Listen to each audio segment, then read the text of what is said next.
Still waiting on the defendants to be brought up, so. Give me a minute.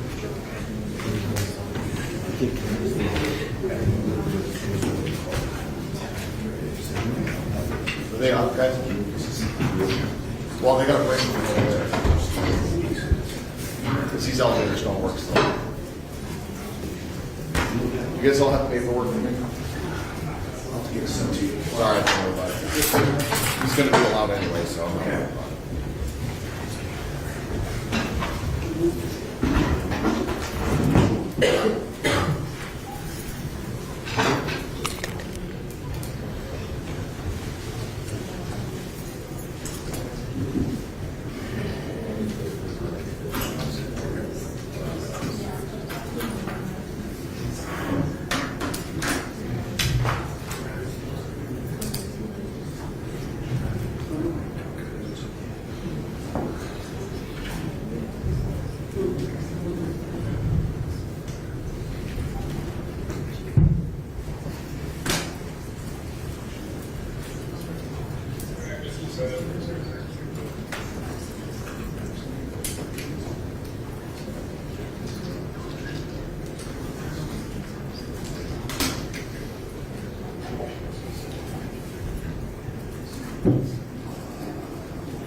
Never mind.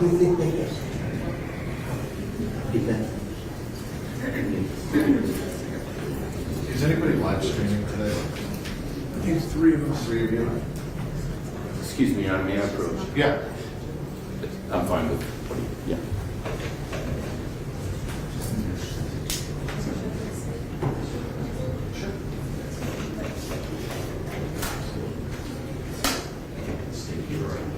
It doesn't matter. Whatever you're feeling.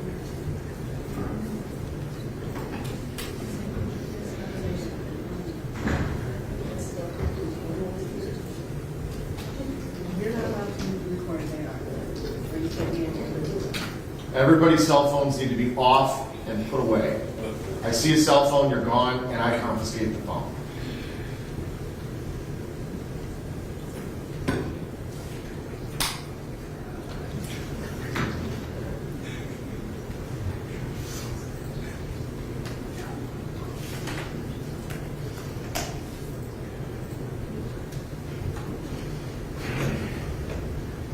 Before we get started, and we're off the record, before we get started, I want to remind everybody again of proper courtroom decorum. Everyone was great during the trial. I appreciated everybody's kindness and measured reactions to testimony and things that happened. I gave the same warning before the verdict, and we still had people who, and I understand it's an emotional situation.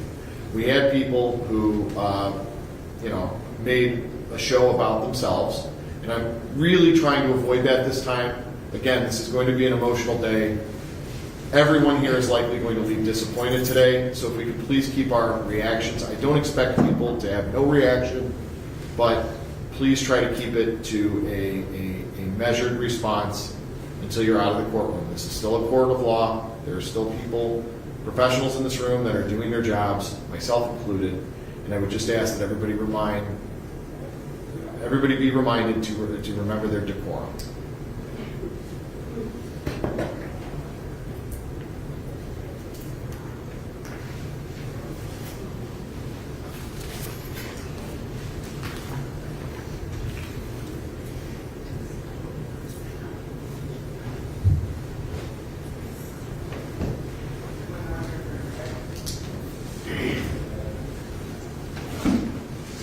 Thanks.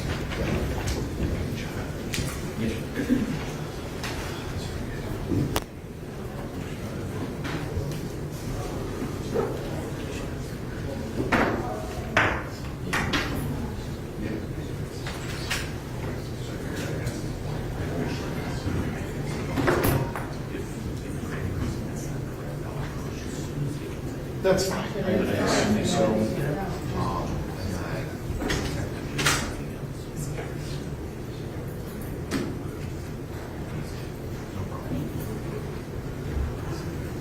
No, like, and it's, I was able to see that. You know, you never know.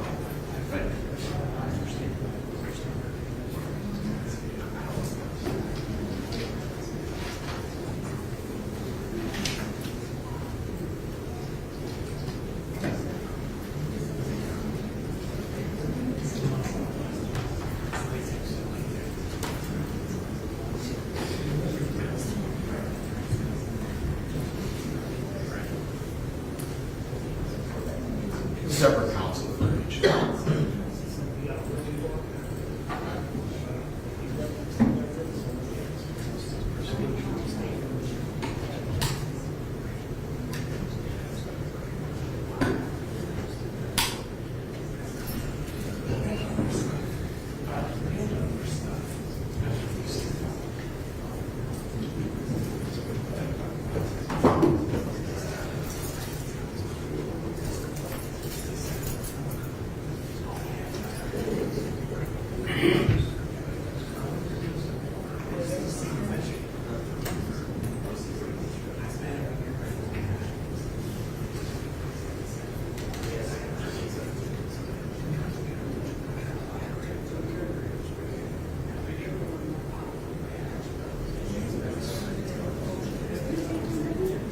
Double check.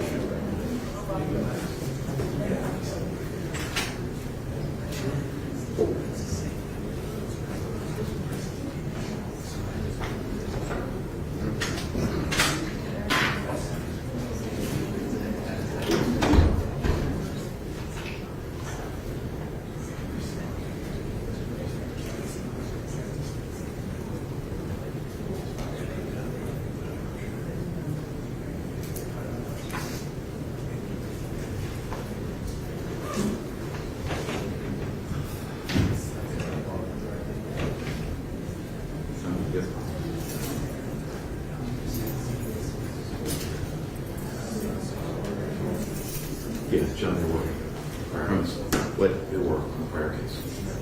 For one different thing. But, got it, we can throw it. Yep.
Oh, they had them initially. They had John.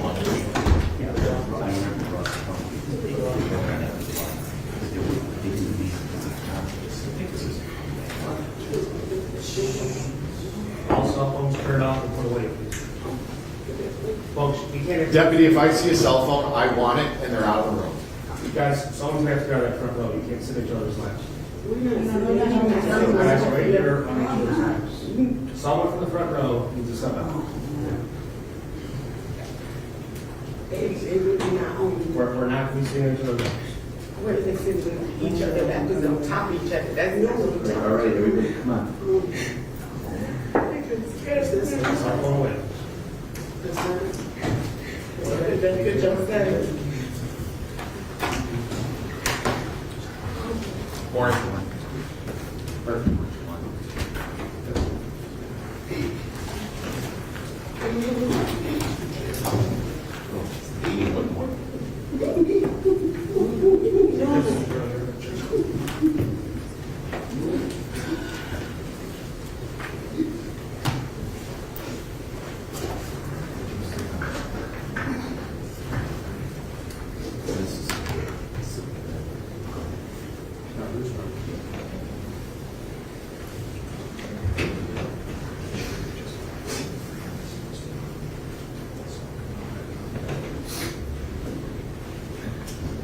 Okay.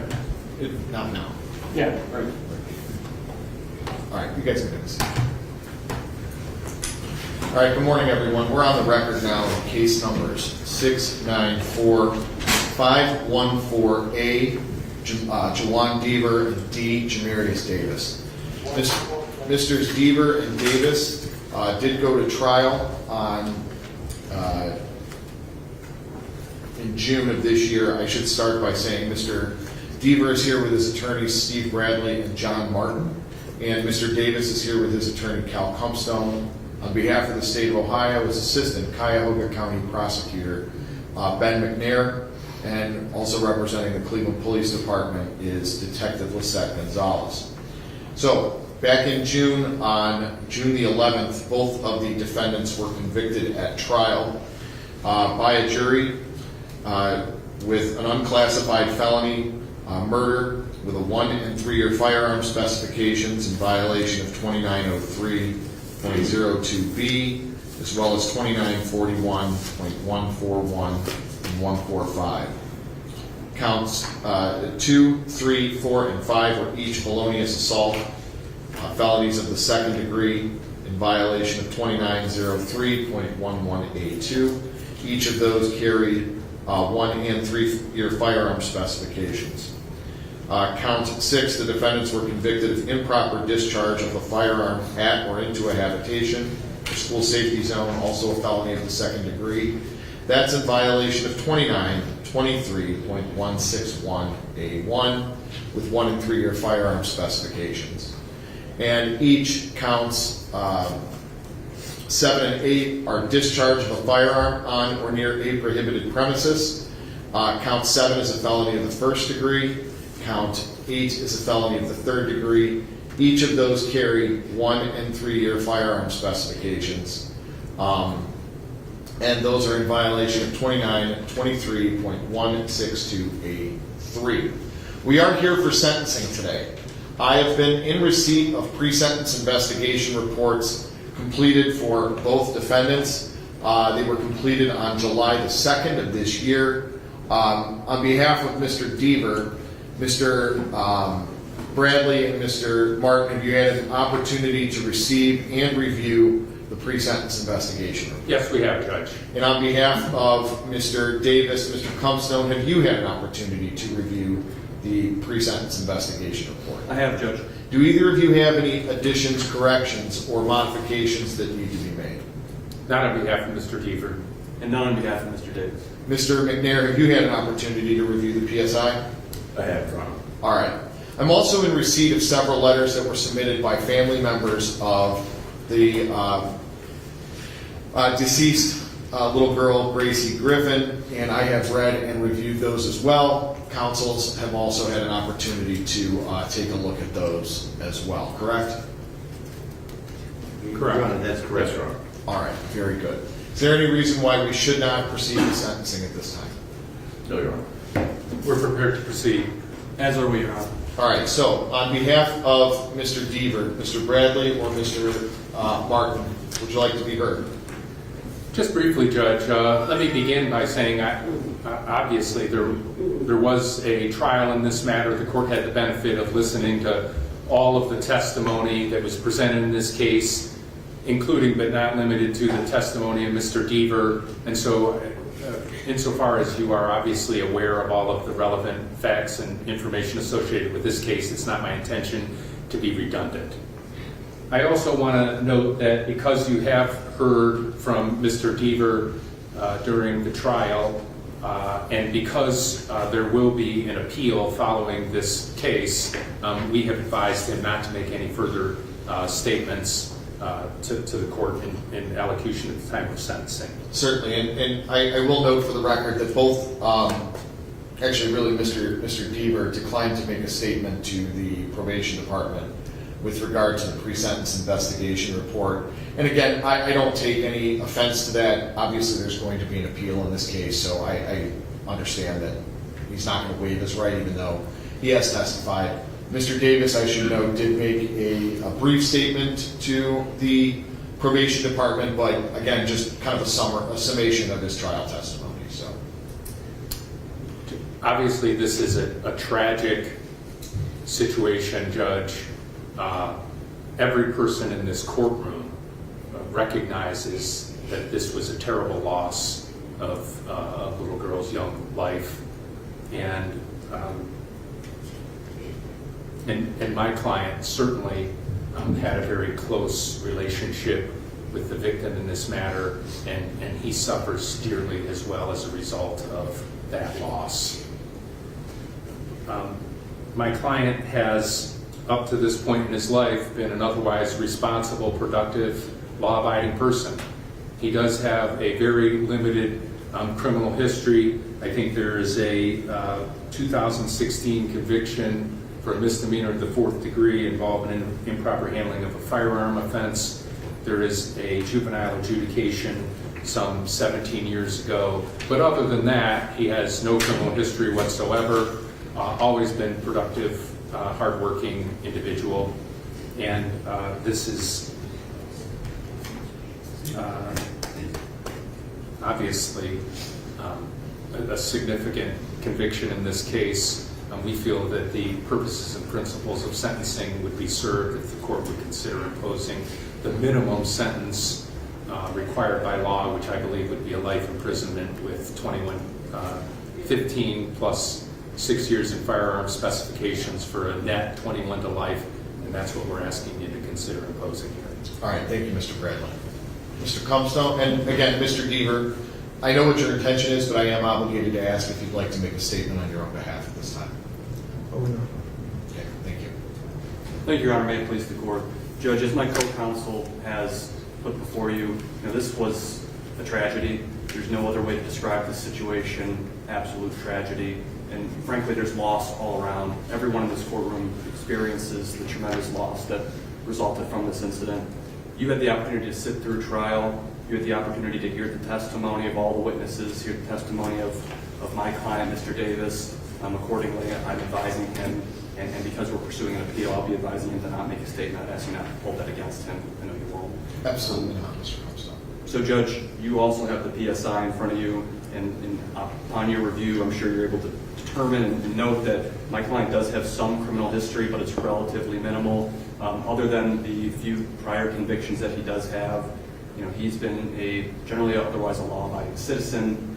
He works. He testified that he was actually working a pretty impressive job in Florida. He's clearly a bright young man. He's got tremendous family support. He's in a long-term relationship. Judge, we would just ask you to take all of this into consideration, especially considering the fact that there is a lengthy prison term that's coming here. And we do believe the principles and purposes of sentencing would be satisfied by the minimum term that Mr. Bradley outlined. So we would ask that you impose that minimum term. All right, thank you, Mr. Comstone.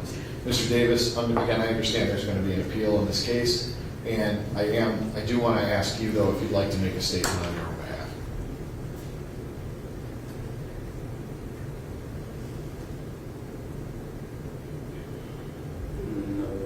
Okay, and again, I understand. You both have been advised not to make statements. I did hear your trial testimony. It's not going to weigh at all in my sentencing. Do either of you have family members or anyone who would like to speak on your client's behalf at this time? I believe on behalf of both young men Sure. here, the we would ask the court to hear from our client's mother. Certainly. So ma'am, when you come up, just make sure you speak slowly and clearly so the court reporter can take everything down. I just need you to state and spell your name, okay? My name is Toya Houston, Toya Houston. All right, good morning, Ms. Houston. What would you Good like? morning. This is a terrible tragedy for us all. Gracie was a part of us, just as well as she is a part of them. Neither one of them would have ever done anything to hurt her. They won't do anything to hurt anybody, first and foremost. They are great boys. We all are here for the same reason. We wanted justice for Gracie. That's what we were here for. And I feel that we didn't get that at all. And whatever the outcome is today, we'll be willing to follow up with that. But right now, we need to deal with the facts at hand. They didn't do it. They didn't do it. They were protecting her just as well as they were protecting us. And no telling what would have happened if they didn't protect us. And we know the truth, and the truth will prevail itself. And I thank you, Your Honor, and I thank the court, and I hope that you take into consideration that they are not guilty. Well, Ms. Houston, we heard from both of your boys. Yes. In this trial. Are you saying that what they testified to was not the truth? No, what I'm saying is what they testified to was that they were protecting their home. I just wanted to make sure. Yes. Thank you. Is there anybody else, Mr. Bradley or Mr. Comstock? I don't believe so, Your Honor. Thank you. No, Judge. All right, thank you very much. On behalf of the state of Ohio, Mr. McNair. Thank you, Judge. You know from presiding over this case, this is one of the most tragic cases that we've had the misfortune of seeing. They were shooting at their friends and they killed somebody they loved. I believe two of Gracie's family members wish to address the court.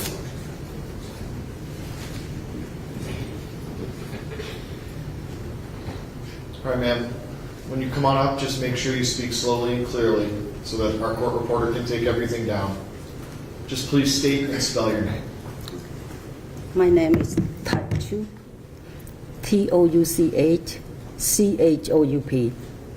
I'm a Gracie grandma. What would you like me to know, Ms. Chief? Thank you for your honor to allow me to speak on behalf of Gracie and my family. There are no words strong enough to carry the weight of the pain we feel. But I will try because Gracie's life deserves to be remembered and her loss echoed loudly in our family and community. Gracie was just 10 years old.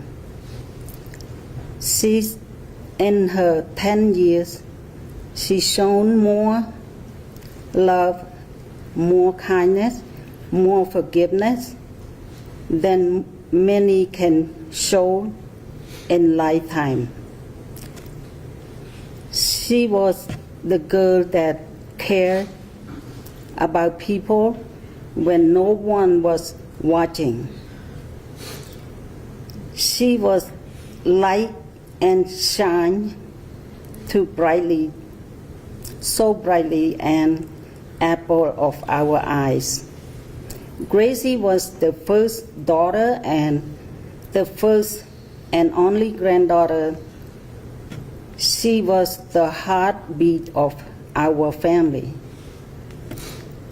In intent, she was taken from us, not from a stranger, but by someone she trusts, someone that she was supposed to feel safe around, someone who should have protected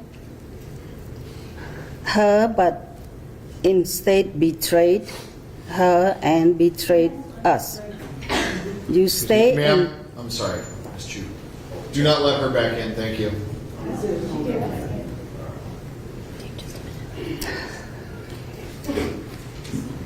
I'm sorry, Ms. Chief. Please continue.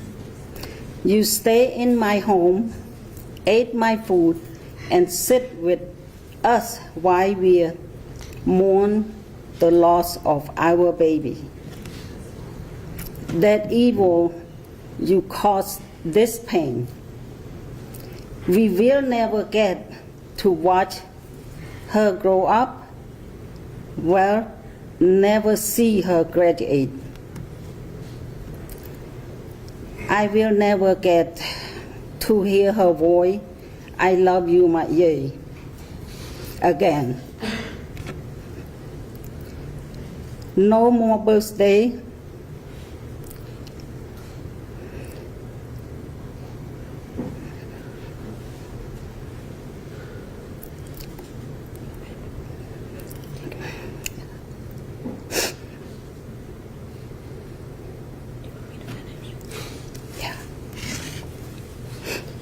No more birthdays, no graduations, no driving lessons, no Christmas mornings, no wedding day. Just silence and a hole in our hearts that cannot be filled. There are no words for the kind of pain that comes from losing a child. But I hope today this court and this sentence speaks to the truth. That her life mattered, that her heart was rare, and that justice, whatever it looks like, must speak loudly enough for her, since she cannot speak for herself. Thank you. Thank you. Thank you, Ms. Chief. Mr. McNair, who else? Deputy, can you shut that door, please? All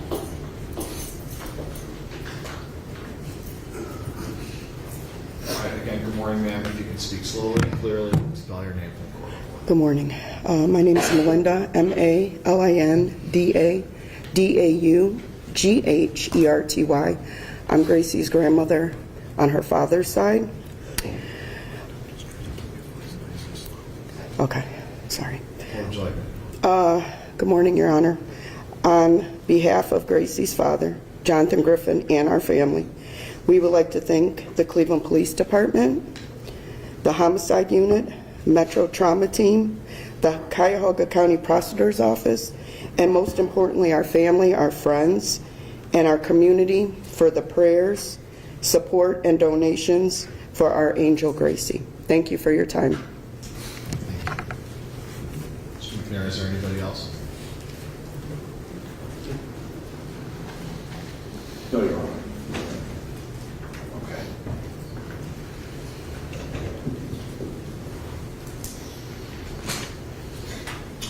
Before imposing sentence, the court's going to note for the record that I have considered the entire record, including the trial, testimony from all of the witnesses, including each of the defendants.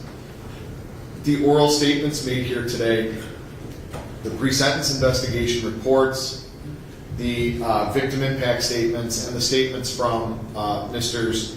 Deaver and Davis's mom. I've also considered the letters from family members that I've received and reviewed. And I have formulated my decision based upon the overriding purposes and principles of felony sentencing. Namely, to protect the public from future crime by the defendant or others, as well as to punish the offender using minimum sanctions that I determine accomplish those purposes without imposing an unnecessary burden on state or local government resources.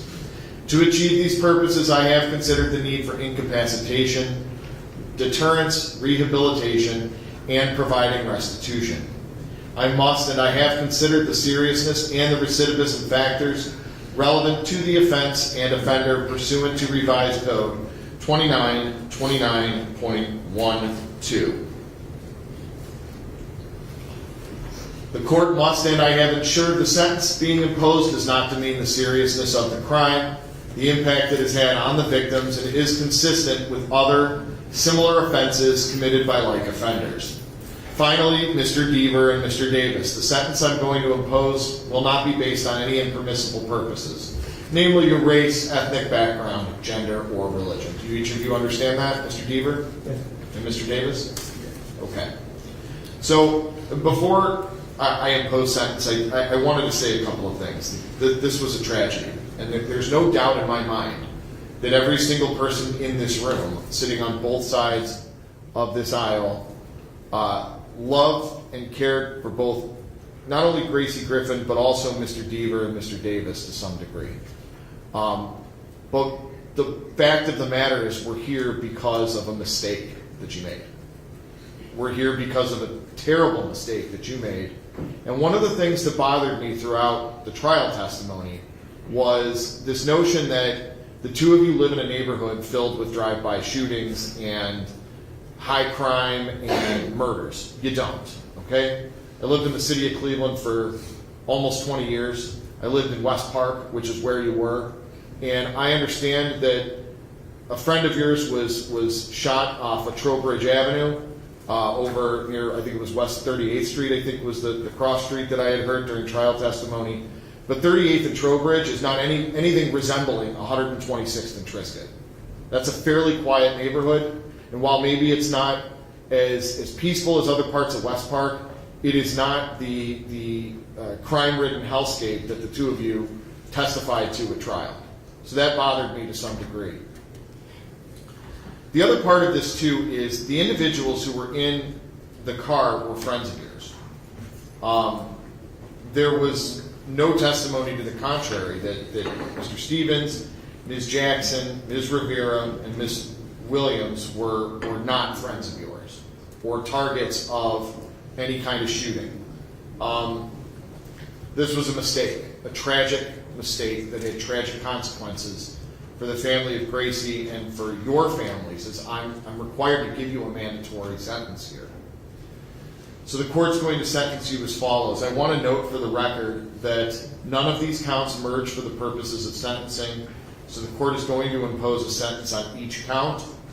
That I also must note that pursuant to Ohio Revised Code Section 29.14B1G, as well as the presiding case law, State versus Baller, 22 Ohio 4310, that I am required to run the two of the 3-year firearm specifications consecutive with each other, regardless of any underlying merger.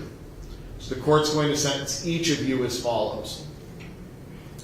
In count 1, the sentence is going to impose 3 years on the firearm specification, which must be served prior to and consecutive with a sentence of 15 years to life. In count number 2, I'm going to sentence you to a 3-year firearm specification, which must run prior to and consecutive with the 2-year sentence I'm going to impose on the felonious assault, and consecutive with the 3-year specification in count number 1. In count number 3, felonious assault for Micaiah Jackson. Count 2 was Jameer Stevens. Count 3 for Micaiah Jackson, I'm going to impose a sentence of 2 years. Count 4 for Giselle Rivera, I'm going to impose a sentence of 2 years. Count 5, with regard to Edjuan Williams, I'm going to impose a sentence of 2 years. Count 6, for improper discharge into the habitation of Bella Ben, I'm going to impose a sentence of 2 years. In count 7, the discharge on or near a prohibited premises with regard to serious physical harm to persons, I'm going to impose a sentence of 3 years. And in count 8, the discharge on or near a prohibited premises, creating substantial risk of harm to property, I'm going to sentence you to 1 year each. I will note for the record that counts 2, 3, 4, and 5 will run concurrent with each other. Counts 7 and 8 will run concurrent with each other. And counts 1, 2, and 6 will run consecutive with each other for an aggregate sentence of 25 years to life. I'm going to note that the court finds consecutive sentences are necessary to protect the public from future crime and to punish the offenders, and that the consecutive sentences are not disproportionate to the seriousness of the offender's conduct and to the danger the offenders pose to the public. And I find with regard specifically to Mr. Deaver that at least 2 of the multiple offenses were committed as part of 1 or more courses of conduct, and the harm caused by 2 or more of the multiple offenses committed was so great or unusual that no single prison term for any of the offenses committed as part of any of the courses of conduct adequately reflect to the seriousness of the offender's conduct. And actually that will apply to both Mr. Deaver and Mr. Davis. But specifically to Mr. Davis, I'm also going to find that the offender committed 1 or more of the multiple offenses while he was awaiting trial or sentencing or under a sanction imposed pursuant to section 29, 29.16, 17, or 18 of the revised code. That's because, Mr. Davis, you were on probation to Judge Bell for having a weapon while under disability. The reason I'm giving consecutive sentences, I'll note, is that there's 3 groups of victims here. There's Gracie Griffin, the 4 individuals who were in the car. I believe that shooting at them deserves its own sentence. And the fact that you shot over a roadway on a busy and dense residential street, resulting in 1 of those bullets striking through a home, merits its own sentence as well. I do want to advise both of you that you have the right to appeal your conviction and sentence, and that's pursuant to Criminal Rule 32B. And I will advise the following: if you're unable to pay the cost of appeal, you have the right to appeal without payment. If you are unable to obtain counsel, counsel will be appointed without cost. If you're unable to pay a document cost of appeal, the same will be provided without cost. Each defendant has a right to have notice of appeal timely filed on his or her behalf, and upon your request, I will appoint counsel for appeal. Now, I spoke with Mr. Martin. I'm going to appoint counsel for both of you. Mr. Deaver, I'm going to appoint Susan Moran to represent you on your appeal. And Mr. Davis, I'm going to appoint Joe Pagano to represent you on your appeal. I'm also going to find that both of you are indigent. I'm going to waive your court costs for both of you. Mr. Deaver, you're going to be given credit for 356 days served. Mr. Davis, you're going to be given credit for 348 days served. Because this is a life sentence, I am not required to read and review the terms and conditions of post-release control. Mr. McNair, is there anything else on behalf of the state of Ohio? No, Your Honor, thank you. Mr. Bradley, is there anything on behalf of Mr. Deaver? No, Your Honor. And Mr. Comstone, anything on behalf of Mr. Davis? No, Judge. I want to thank all of you again for your time and care, and I want to thank everybody in the room for their decorum. Thank you, everybody. Have a good day.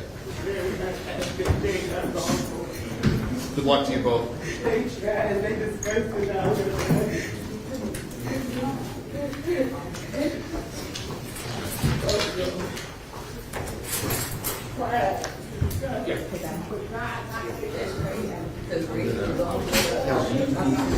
Yeah, we need this morning.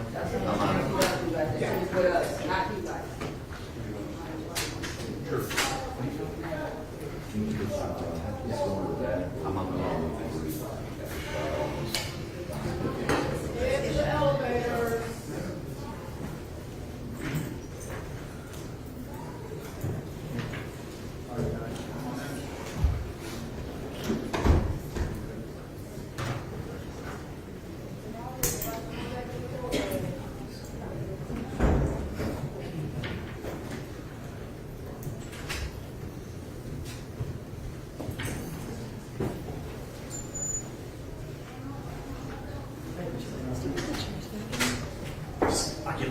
Take care of it. Thank you.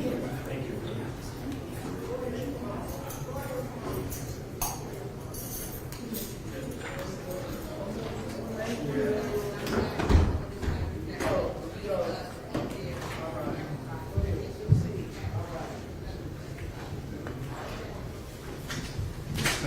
Thank you, guys. Have a good afternoon. Thanks, guys. Thank you. Take care. Take that way. Well, we're going to say that.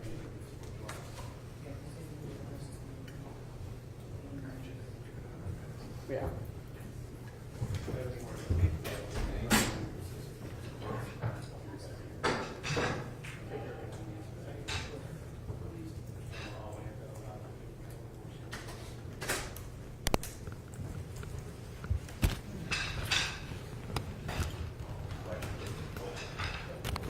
Here, Dave.